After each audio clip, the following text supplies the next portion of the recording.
Fernando Méndez, muy buenas noches. Hola, buenas noches. Bueno, Fernando, compañero de profesión, ourensano como yo, y entre otras muchas cosas, autor de este libro, Metílico, 50 años envenenados, que está calentito, salió hace unas pocas semanas, editorial Sotelo Blanco, en el que recopilas y amplías un libro anterior, creo que de finales de los 90, si no me equivoco, en el que, bueno, cuentas una historia que no sé si muchos de nuestros espectadores recordarán, los de más edad probablemente sí, pero que tiene muchos componentes que enseguida vamos a desmenuzar contigo. Antes vamos a ver un pequeño resumen de lo que cuentas en este libro, Metílico, 50 años envenenado. 1963. El empresario urensano Rogelio Aguiar Fernández busca producir bebidas alcohólicas a menor coste. El litro de alcohol etílico costaba entonces 30 pesetas. Su avaricia le conduce a sustituirlo por alcohol metílico, a 14 pesetas el litro, menos de la mitad. Un veneno tan mortífero como el cianuro o la cicuta. Dolor de cabeza, dolor abdominal, fallos en la respiración, el rostro se vuelve morado, apnea, pérdida de visión y después la muerte. Desde su fábrica de licores, Bodegas Aragón, se cursó un caso de envenenamiento masivo que se llevó por delante al menos la vida de 51 personas, la mayoría 32 en Galicia. Podrían ser muchísimas más. Además de para producción propia, Rogelio Aguiar y su mujer, María Ferreiro, vendieron el producto a otras firmas como la viguesa Lago Hijos o Industrias Rosol, en A Coruña, para la fabricación de sus bebidas. El metílico acabó mezclado en la elaboración de aguardientes, licor café, ron y vinagres. 75.000 litros. La alarma saltó en Canarias, donde el reguero de víctimas mortales llegaría a 18. Y fue un 18 precisamente de aquel febrero de 1963, cuando en Aría, una localidad de Lanzarote, moría Esteban Jesús Pablo Barreto, tras tomarse unas copas de ron en un bar. El 1 de marzo lo haría en similares circunstancias María Dolores Cerpa, la enterradora del municipio. Los casos se sucedieron y fue una inspectora farmacéutica, María Luisa Álvarez, la que dio la voz de alarma. En Galicia se vivía una historia paralela. Fue el médico de CEA, José Novoa, el que sospechó que la muerte de un vecino el 20 de abril podía tener que ver con lo que la prensa publicaba de Canarias. De los 9 envenenados supervivientes que dejó el metílico, 5 se quedaron ciegos. Era pleno franquismo. Tras 4 años de investigación tuvo lugar el juicio. Junto a Rogelio, que se llevó la mayor pena con 19 años, y su mujer, fueron condenados otros 9 bodegueros. A todos se les instaba pagos de indemnizaciones millonarias a las víctimas y sus familias, pero nunca se pagaron. Los bodegueros se declararon insolventes y el dinero nunca llegó. Tampoco el reconocimiento para las víctimas ni la asunción de responsabilidades por parte de los funcionarios que no detectaron el fraude, pese al intento entonces del fiscal Fernando Seoane y del joven juez José Cora, que chocó con el ministro de Presidencia, Carrero Blanco. Ahora cabe preguntarse 50 años después si puede reabrirse este caso cerrado en falso para hacer justicia. El periodista Fernando Méndez ha conseguido reunir nuevas pruebas en una obra de investigación que acaba de ver la luz. Metílico, 50 años envenenados. La mejor manera de poner sobre la mesa una tragedia que llegó en forma de trago y que se condenó al olvido. Bueno, una historia terrible. 18 de febrero de 1963. Aquel día moría en Aría, como contábamos en el vídeo, una localidad de Lanzarote, Esteban Jesús Pablo Barreto. Murió de madrugada, cuentas en el libro, entre fuertes dolores abdominales, vómitos y una súbita ceguera. ¿Qué le pasó a este señor? Pues a este señor le pasó lo que le pasó a muchísimas personas que murieron del metílico. Ingirió una copa de un licor que él consideraba que era bueno, pero ese licor se transformó en un ácido dentro de su cuerpo y lo primero que le hizo fue afectarle al nervio óptico.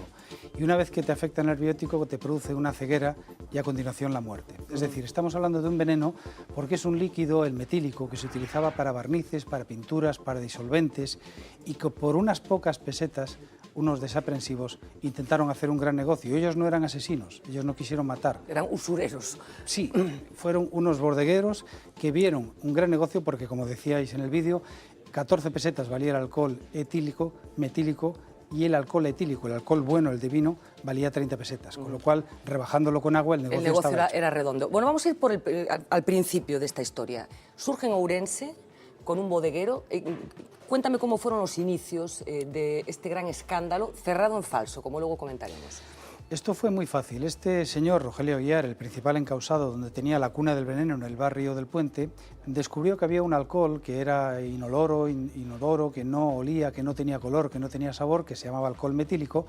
Sabía que era un alcohol que se dedicaba para usos industriales, pero él pensaba que rebajándolo con agua no tendría esa toxicidad.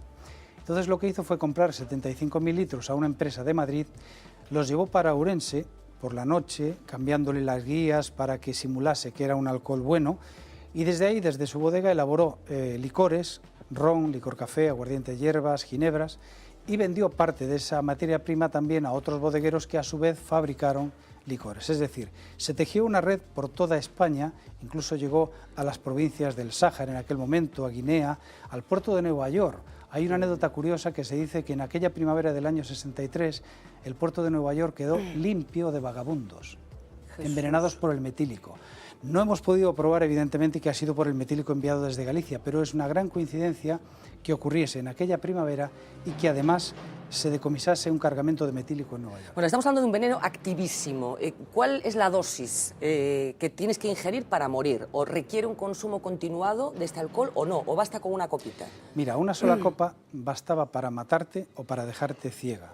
¿Qué ocurre?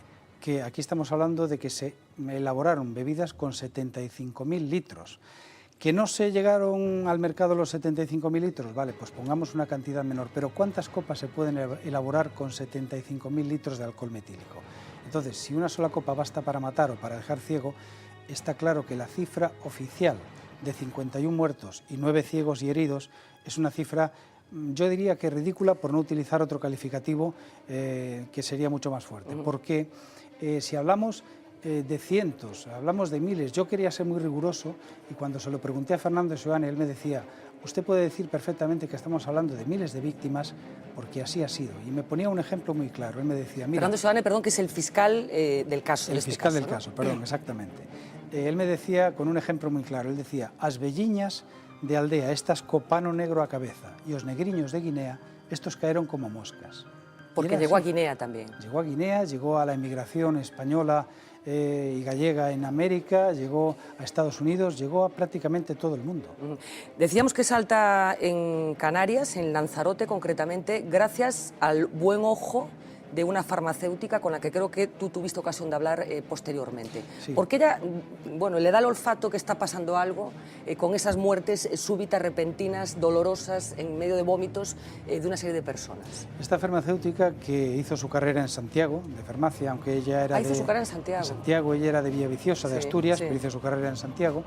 Se marchó para Lanzarote en los años 60, date cuenta cómo estaba la mujer en los años 60, sometida a la autoridad del hombre, por así decirlo. Y del régimen. Y del régimen. Sin embargo, esta chica con 20 y pocos años reinicia su vida en Lanzarote y al poco de estar ahí se da cuenta que empiezan a morir marineros, que empiezan a morir gente en un pequeño pueblo que se llama María y hace una incipiente investigación en su rebotica y descubre que aquello que estaban tomando en las tabernas era algo venenoso.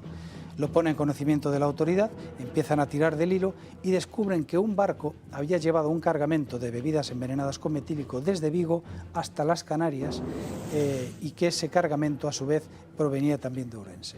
Es decir, la madeja que se empezaba a tejer y la manera de hermanar muertes de marineros en Canarias y de campesinos en Galicia era muy difícil, pero gracias a esa farmacéutica fue posible unirlos y empezar a deshacer la madeja. Esta historia es una historia casi también, por supuesto, de gente que hizo lo que hizo, pero de pequeños héroes también, gracias a los cuales se acabó descubriendo lo que estaba pasando. Hablábamos de esta farmacéutica que ejercía en Canarias, pero también hay un médico en la localidad de Cea que también detecta algo y ata cabos, ¿no? Correcto, el médico José Seijo, que pertenece al concello de Cea, fue también uno de los precursores de que se pudiera investigar y paralizar en cierta medida los fallecimientos. Pero si hay una persona de la que hay que hablar con mayúsculas es el fiscal Fernando Seoane. Fernando Seoane ha sido la persona que, por así decirlo, se ha tomado como una ley vital, por así decirlo, este proceso, porque él ha intentado, desde el primer momento, junto con el juez José Cora, el que fuera valedor do povo, ¿sí? Llevar una instrucción durante 4 años de un proceso que era proceloso, que era duro, que era difícil y que tenía incluso connotaciones políticas porque intentó el régimen frenar todo este proceso, pero Fernando Seoane siguió adelante. Y gracias a eso se pudieron parar muchos fallecimientos y gracias a eso se terminó el proceso en el año 67 con una condena que al final, pues bueno, pasó lo que pasó y no se cumplió. Porque hablamos de que una vez ya que se establece la relación entre ese veneno embotellado y esas muertes que se estaban produciendo, digamos, se inicia el proceso judicial que desemboca en el año 67. Pero creo que en el proceso hubo alguna cosita, por ejemplo, amenazas. Cuentas en el libro que algunos de estos protagonistas recibieron amenazas francas y expresas de que pararan el con propio esto, ¿no? fiscal, el propio fiscal recibió amenazas de muerte, pero él me lo explicaba cuando, como en las muchísimas conversaciones que tuve con él me decía, quien te quiere matar, te mata, no te amenaza. Entonces, pero yo le decía, pero a usted eso no le afectó en absoluto, porque yo creía firmemente que lo que estábamos haciendo era defender a esta gente, a esta pobre gente, porque al final estamos hablando de víctimas anónimas. ¿Qué más daba que murieran 10, 15, 20 si eran personas desconocidas? A nadie le importaba, pero al fiscal sí. Y el fiscal siguió adelante y estuvo durante 4 años investigando y logró sentar en el banquillo a 9 bodegueros, a un abogado por encubridor y a la mujer de uno de los bodegueros. El fiscal hizo, creo, una exposición brillantísima que duró 7 horas, en la que expuso todos los detalles de aquel caso y que creo que convenció al tribunal de que lo que se estaba contando realmente era como él lo decía, ¿no? Mira, el caso del metílico, aparte del tremendo y maravilloso informe del fiscal Seoane de 7 horas de duración, en las que prácticamente tenía apuntes y desarboló completamente a las defensas, fue tremendo. Pero para que te hagas una idea, el proceso del metílico, el sumario, se compone de 35.000 folios, que para que los televidentes que nos están viendo se hagan una idea, es 1,5 metros de altura. Fue el proceso mayor después de la causa general de la Guerra Civil y concluyó admitiendo todas las tesis del fiscal. Es decir, que esta gente había envenenado el mercado, por así decirlo, con un afán desmedido de lucro, pero ¿qué ocurre? Que al final la sentencia no se cumplió en su totalidad, las víctimas no cobraron un duro, y el Estado se salió de rositas porque al final se lavó las manos y la posible implicación que podía tener el Estado por la falta de control de un veneno como era el metanol, pues quedó en nada. Claro, estamos hablando de franquismo, año 1963. Tú tienes la tesis de que es probablemente el mayor envenenamiento colectivo de la historia de España, porque decimos, efectivamente, reconocidas hay 53 muertes, pero lógicamente, si hablamos de 75.000 litros que salieron de esas bodegas, pues con una copita bastaba para que se muriera una persona, podemos hacer un cálculo. ¿Cómo es posible que desaparecieran tantos cientos de víctimas, que no consten como víctimas directas del consumo de este metílico? Mira, yo revisando la hemeroteca de las muertes y fallecimientos de aquella década, el año 63 es uno de los que más muertes registra. Murieron en España aproximadamente 175.000 personas, 4.000 más que en el año 62 y 9.000 más que en el año 64. No quiere decir que murieran todas del metílico, evidentemente. Pero ese es un dato. El otro dato es lo que decíamos, una sola copa y se utilizaron 75.000 litros, ¿no? Y otro dato muy importante es que España en ese momento estaba en la campaña que todos recordarán del Spain is different. Efectivamente. España en ese momento, señor Fraga. Claro, sí. No podía meterse España en ese momento en un problema a nivel internacional cuando estaban empezando a llegar los suecos, los alemanes, cuando el turismo llegaba a la Costa del Sol, que estuviera implicado el gobierno, que se manchara la imagen de España.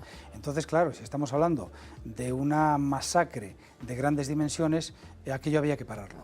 De hecho, Fernando Seoane intentó con el entonces fiscal del Tribunal Supremo, Fernando Herrero Tejedor, tener una conversación, fue a Madrid, pero al final le dijeron que poco menos que, bueno, el caso metílico era un caso impredecible, era como que un criminal puede cometer un crimen y eso nadie lo puede evitar. Entonces, esto sería lo mismo que decir que tampoco necesitamos a la policía y a la Guardia Civil, porque como se cometen delitos todos los días, ¿para qué los queremos, no? Supongo que había incluso una cierta psicosis, ¿no?, de qué es lo que estaba provocando aquello, o si efectivamente cualquier licor que yo pudiera consumir me pudiera conducir y abocar a esa muerte, ¿no?, supongo. Mira, el caso metílico tiene 3 condicionantes de 3 actos que ocurrieron en el siglo pasado que lo vas a entender perfectamente y los televidentes también. El Titanic, que causó un gran suceso, aparte de los años de la Guerra Civil, en los tiempos de paz fue el mayor suceso. El SIDA, que causó una gran alarma social, porque cuando Rock Hudson reconoció que tenía SIDA, todos pensábamos que nos íbamos a morir de SIDA, gran alarma social. Y la llegada del hombre a la Luna. La llegada del hombre a la Luna fue el que dio el pistoletazo de salida al periodismo moderno, porque a partir de ahí, digamos que se hicieron, campañas de masas, de los más media. Bueno, pues el metílico tiene estos tres ingredientes: un gran suceso, una gran alarma social, y fue el caso en el que por primera vez todos los periodistas de España se hicieron eco de un caso. ¿Y cómo recogían lo que era Ourense? Estamos hablando de una provincia que entonces creo que estaba a la cola de la renta per cápita de toda España, supongo que cargada de estereotipos. La historia está de la Galicia profunda, un sitio retirado, desconocido para todo el mundo. Viene esa avalancha de periodistas de Madrid, fundamentalmente, supongo, y de otros sitios. ¿Y cómo retratan, ya casi desde un punto de vista sociológico, todos aquellos días del juicio y del entorno de la ciudad y de la provincia de Ourense?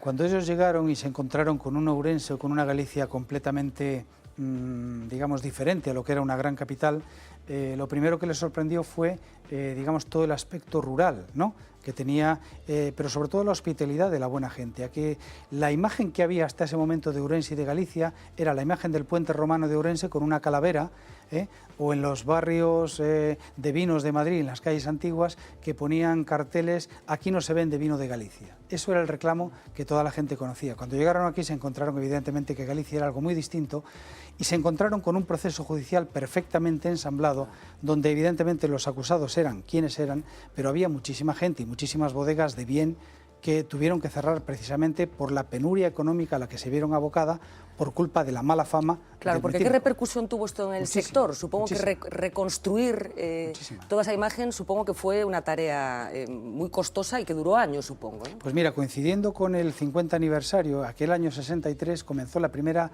feria del vino de Ribeiro.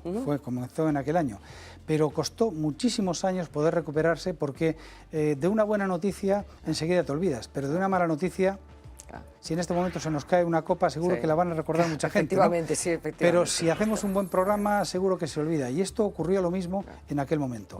La tragedia del metílico hizo que los bares desapareciera el alcohol, que todo el mundo bebiese agua, que no se probase el aguardiente, que Galicia estuviese prácticamente endemoniada. Y eso costó muchos años recuperarlo, muchos años. Estamos hablando de un envenenamiento masivo, pero estamos hablando, el caso este es casi el símbolo de una época. Trasciende un poco la tragedia concreta de las personas que se vieron afectadas. Casi es un resumen de cómo era España y de cómo era Galicia en aquel momento. Yo creo que no. Yo creo que esto es un caso aislado, un caso muy grave. De hecho, hoy en día sigue muriendo gente por el metílico en muchos países. Hace 2 meses en Libia murieron 90 personas. Pero yo creo que el caso del metílico ha sido una verdad incómoda. Ha sido un caso donde, como decía antes, hubo sentencia, pero no hubo justicia. Y yo creo que lo que estamos haciendo ahora, más que presentar un libro, es hacer un homenaje social con todos los telespectadores que nos están mirando, contigo, que te agradezco que me hayas invitado, Fernando, porque este homenaje social no es para mí. Yo he recopilado información, pero aquí ha habido periodistas, ha habido juristas, ha habido forenses, ha habido mucha gente que me ha ayudado, y lo que estamos haciendo ahora es ese homenaje a todas esas víctimas que se le ha negado durante tantísimos años y no sé muy bien por qué. Nunca ha habido una institución, nunca ha habido un gobierno, nunca ha habido una asociación, nunca ha habido nadie que haya roto una lanza en favor de las víctimas del metílico. Y cuando hay una tragedia aérea, cuando cae un avión, cuando hay un desastre natural y muere gente, enseguida tiramos una corona de flores al mar o levantamos un monolito. Pero ¿por qué nadie ha hecho nada con las víctimas del metílico? Siempre me lo he preguntado, quizás por vergüenza. ¿Tiene algo que ver ese olvido con el perfil social de las víctimas? Yo creo que sí, porque evidentemente no importaban. ¿Qué más da que murieran 5, 10, 15, 20? Eran paisaniños, como se dice normalmente, de la aldea, no había nadie poderoso. Y entonces el hecho de que fuese gente que no tenía poder, que no tenía posibilidad incluso casi ni de tener a un abogado, que tenían que compartirlo, eso hizo que este delito se llevase por un delito común contra la salud pública, causado por personas comunes, que eran los bodegueros, a personas comunes, que eran las víctimas, y entonces quedar en eso. Las personas comunes, ¿qué pasa? Que no tenían ningún derecho a nada. Ese es el tema. Y mucha gente me pregunta, oye, ¿y se puede reabrir el caso? Y la respuesta es que es muy complicado, puesto que los casos prescriben, al ser un delito común prescribe, solamente los delitos de lesa humanidad o los delitos de terrorismo no prescribe. Y además desde el punto de vista biológico es muy difícil que se reabra porque las víctimas, los huesos, lo que queda del cadáver no contiene alcohol metílico, que es muy volátil. Entonces estamos ante un caso que yo creo que se ha cerrado en falso y que a lo mejor algún día se hará justicia, no lo sé, pero el acto que estamos haciendo hoy, este humilde acto contigo y con los espectadores, seguro que lo merece. Es un homenaje. Hablábamos de franquismo y estos días, esta temporada que estamos bueno, muy sensibles a cómo el poder reacciona ante determinadas cosas, ¿cómo se comportó la dictadura ante este caso? ¿Cómo se defendió? Pues mira, se defendió de una manera, te voy a contar una anécdota que hay en el libro que me la contó Fernando Seoane y siempre la tengo grabada. Él me dice que cuando empezó a ser incómodo en Madrid, lo llama a capítulo Fernando Herrero Tejedor y lo sienta en una mesa de caoba grandísima con 20 abogados fiscales a los lados y en la otra cabecera aparece Fernando Herrero Tejedor y le dice, bueno, a ver, cuéntame Fernando, ¿qué es todo esto del metílico, este follón y tal? Entonces Fernando Seoane, que había sido compañero de carrera y compañero de oposición de Fernando Herrero Tejedor, vio que le estaban haciendo una encerrona y dice, fue la única vez en mi vida que yo me puse pedante y les hablé en inglés. Y dije yo, ¿cómo en inglés? Bueno, en inglés es una licencia. Les hablé de una manera que nadie sabía más del metílico en ese momento que yo. Y entonces los desarbolé. Y Fernando Herrero Tejedor, que estaba en la otra esquina, de pronto se levantó, interrumpió la reunión y me dijo, bueno, ya veo que sabes mucho de todo esto, te dejo con estos señores para que termines. Y Fernando Seoane, viejecito, me comentaba todo esto y me decía, yo eso no se lo perdoné nunca porque él era compañero mío. Y sé que luego murió en un accidente de tráfico y lo sentí mucho, pero Fernando Herrero Tejedor me dejó con la palabra en los labios, pero en cuanto él cerró la puerta, aquellos abogados del Estado empezaron todos a preguntarme, oye Fernando, ¿y esto cómo es? ¿Y esto cómo es? Pero al cabo de las semanas le llegaron las comunicaciones a Ourense y le dijeron que nada, que el Estado no tenía ninguna responsabilidad. Que caso cerrado y que la responsabilidad civil subsidiaria no la iba a asumir el Estado. Por supuesto. La pregunta del millón, Fernando, ¿puede volver a ocurrir otro caso metílico? La respuesta es categóricamente que sí. No evidentemente con la mismo volumen, con la misma cantidad que en aquel momento, pero nadie está libre, y lo digo sobre todo por el tema de los botellones, de la gente joven que asocia tanto el alcohol al ocio hoy en día, que es un tema contra el que debemos, digamos, estar muy alerta. Y aparte que alcoholes beben también, exactamente, ¿no? Y encima con la crisis, alcoholes de baja calidad. No se trata de alarmar, se trata de mantener viva esta llama, se trata de, digamos, sensibilizar, porque con que solo tengamos un susto un día, ya vale para que las alarmas vuelvan a saltar. Evidentemente que hoy con los controles sanitarios, los controles de agricultura, los controles médicos, los medios de comunicación que al instante lanzan las noticias, es muy difícil que esto se vuelva a reproducir. Pero hace 2 meses en Libia murieron 90 personas. Es decir, el metílico tenemos que seguir teniéndolo presente precisamente para que no vuelva a ocurrir. Porque es un veneno activísimo, como estábamos diciendo.